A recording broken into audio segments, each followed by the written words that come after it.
Hello बच्चों, आप लोग स्वागत है साइंस मस्तिष्क क्लासेस में। आज आप लोग को पढ़ाने जा रहे हैं पुंकेसर क्या चीज़ है, इसको आज पढ़ाएंगे। इसके पहले जो भी पढ़ाए थे उसको पहले रिवीजन करा लेते हैं। इसके पहले क्लास में पढ़ाए थे निषेचन, निषेचन की पश्च घटना, निषेचन की पूर्व घटना, निषेचन, ये सब पढ़ाए थे। तो पहला है निषेचन की पूर्व घटना, उसके बाद में पढ़ाए थे निषेचन, उसके बाद निषेचन की पश्च घटना।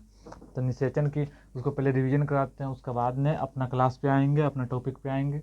तो पहला क्या चीज़ था, तो निषेचन की पूर्व घटना, उसके बाद में दूसरा था निषेचन, तीसरा था निषेचन पश्च घटना। तो निषेचन पूर्व घटना क्या चीज़ पढ़ाए थे, तो निषेचन पूर्व घटना पढ़ाए थे कि जो निषेचन होने से पहले जो भी घटना घटता है उसे निषेचन पूर्व घटना कहते हैं। तो निषेचन पूर्व घटना में क्या चीज़ होता है, तो निषेचन पूर्व घटना में युग्मकों का निर्माण होना, युग्मकों का स्थानांतरण होना, ये निषेचन पूर्व घटना का एग्जाम्पल है। जैसे पूछा निषेचन पूर्व घटना क्या क्या चीज़ होता है, तो निषेचन होने से पहले युग्मकों का निर्माण होता है, यानी गैमेटोजेनेसिस का निर्माण होना निषेचन की पूर्व घटना है।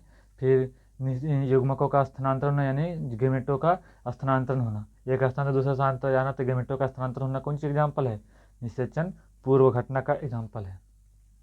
अब आते हैं क्या चीज़, तो निषेचन। तो निषेचन क्या चीज़ होता है, तो निषेचन समझना है क्या चीज़ पढ़ाए थे कल, तो याद होगा निषेचन नर और मादा, नर और मादा दोनों युग्मकों का संलयन ही निषेचन कहलाता है। क्या चीज़ कहलाता है, निषेचन कहलाता है। क्या चीज़, नर और मादा युग्मकों का संलयन, यानी नर यानी पुरुष, मादा यानी स्त्री, दोनों का संलयन ही क्रिया ही कौन कहलाता है, निषेचन कहलाता है। अब अगला आते हैं निषेचन पश्च घटना। निषेचन पश्च घटना उसको कहते हैं जो निषेचन होने के बाद जो घटना घटता है उसको निषेचन पश्च मतलब बाद में, तो निषेचन पश्च घटना।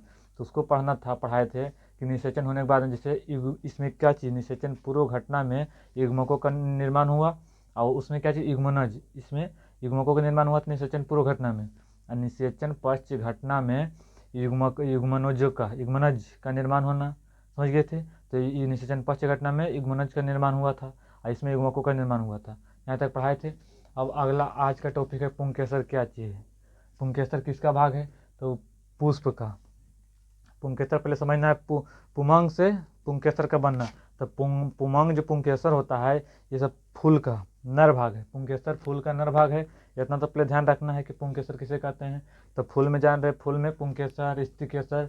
तो पुंकेसर जो है पुष्प यानी फूल का नर भाग का कहलाता है पुंकेसर। पुष्प का नर भाग पुंकेसर कहलाता है। अब पुंकेसर किसे कहते हैं इसको पूरा डीपली में पढ़ेंगे।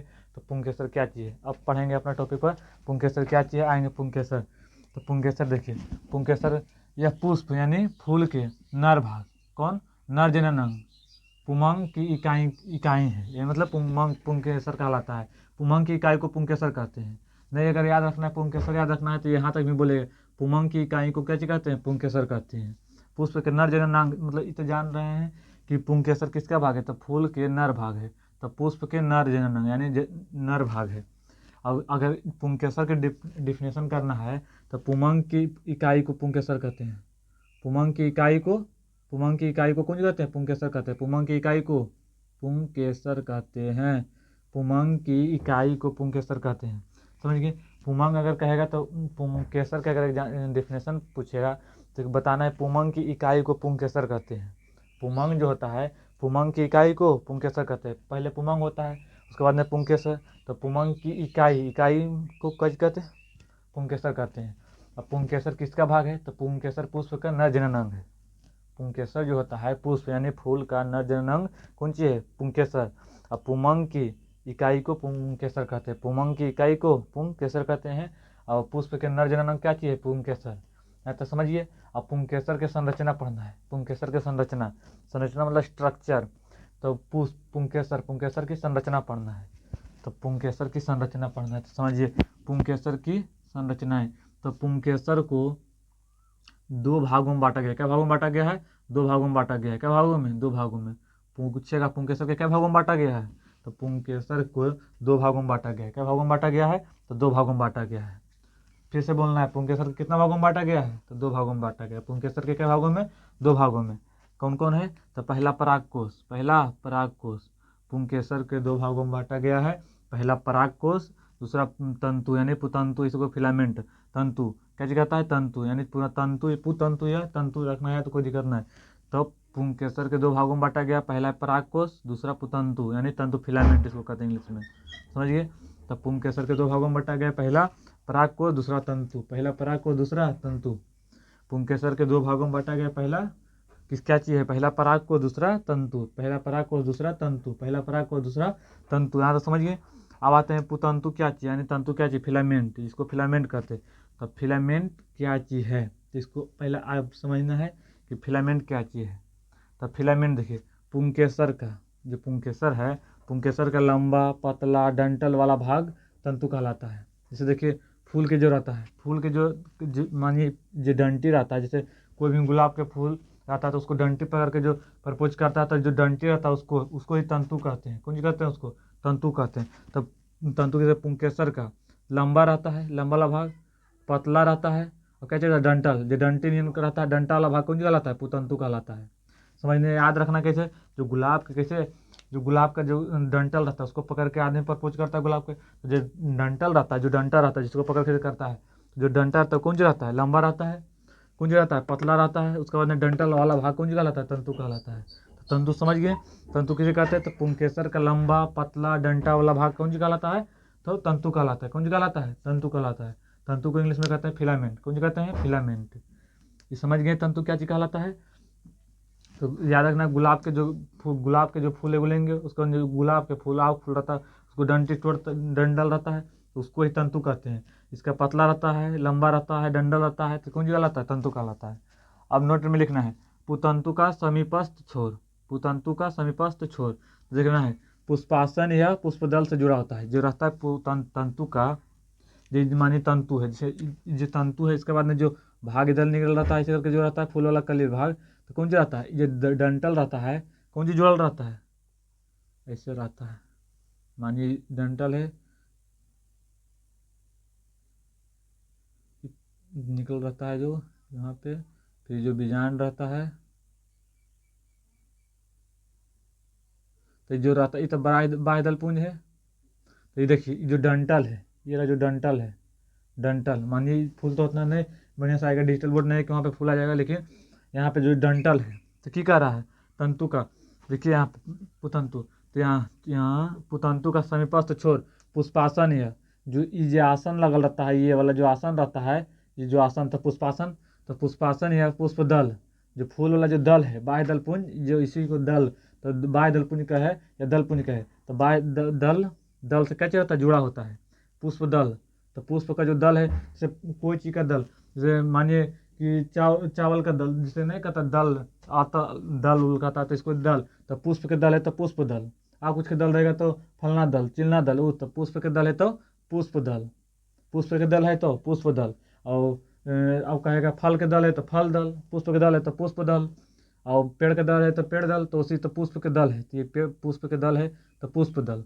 तो पुष्प दल से क्या रहता है, जुड़ा होता है कौन चीज, तंतु। तो तंतु जो ये डंटल है तो जुड़ा हुआ है ना यहाँ पे, तो पहले तो पुष्पासन एक होता है, पुष्पासन से कौन सा, पुष्पासन या पुष्पदल, जो अभी बताए थे जो बाह्य दल पुंज होता है, बाह्य दल पुंज, जो जब बाह्य दल पुंज इसका कार्य क्या चीज होता है, बाह्य दल पुंज जो जैसे कोई भी पेड़ पौधा में जो फूल रहता है, जब कली अवस्था में रहता है उसको ढाक कर रखता है, जब वो धीरे धीरे बड़ा होता है तो ये अपने आप फट जाता है, फट के वो निकलता है दलपुंज, तो वो रंग प्रदान करता है। तो बाह्य दलपुंज ऐसे होता है, तो बाह्य दलपुंज तो यही कह रहा है ना, तो पुष्प दल से जुड़ा होता है। तो डंटल जो रहता है कौन चीज जुड़ा रहता है, एक ठो पुष्पासन से, एक ठो पुष्प दल से जुड़ा होता है कौन चीज, पुतंतु यानी तंतु फिलामेंट जुड़ा होता है। यहाँ तो समझ गए क्या चीज है, पुतंतु का समीपस्थ छोर पुष्पासन, पुष्पासन यानी जो आसन रहता है पुष्पासन, जहाँ पे फूल बैठा हुआ रहता है, जैसे जहाँ से पंडित जी बैठता था वो आसन, अब फूल जहाँ पर बैठा है उसको पुष्पासन, तो आदमी जहाँ बैठता है उसको आसन कहते हैं, जहाँ फूल बैठता है उसको पुष्पासन, यानी फूल का आसन, पुष्प मतलब फूल, तो फूल का आसन यानी पुष्प का आसन, जहाँ फूल बैठा है पुष्पासन, आदमी बैठेगा उसका आसन, तो यहाँ फूल बैठा है तो पुष्पासन।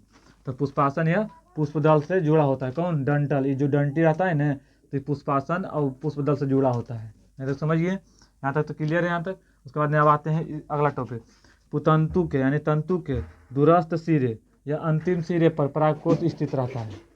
तो जो यहाँ रहता है लास्ट में अंतिम कर रहा है, पुतंतु के दूरस्थ सिरे या अंतिम सिरे, अंतिम यानी यहाँ पे जो रहता है, यहाँ पे जो परागकोश रहता है कौन जो रहता है, परागकोश स्थित रहता है। वो जब लाते हैं ना फिगर जो डिजिटल बोर्ड रहता है उसमें फिगर लाता है तो पता चल जाता है पराकोष। जो लास्ट वाला भाग रहता है ना यहाँ पे वाला जो रहता है वो कौन सी कहते हैं, पराकोष कहते हैं। कौन सी कहते हैं, पराकोष। इवन हो गया क्लियर यहाँ तक ले।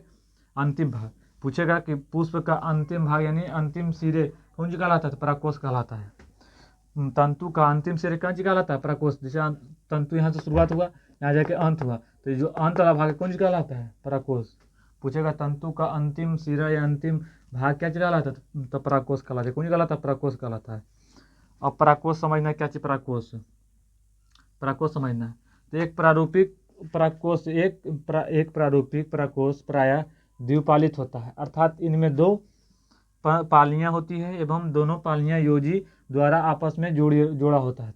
कौन सी द्वारा जोड़े होता है, योजी द्वारा। क्या किसका कहे मतलब पराकोष जो होता है एक प्रारूपिक पराकोष, एक प्रारूपिक पराकोष प्रायः द्विपालित होता है, अर्थात इनमें दो पालियां होती है एवं दोनों पालियां योजी द्वारा आपस में जुड़ा होता है।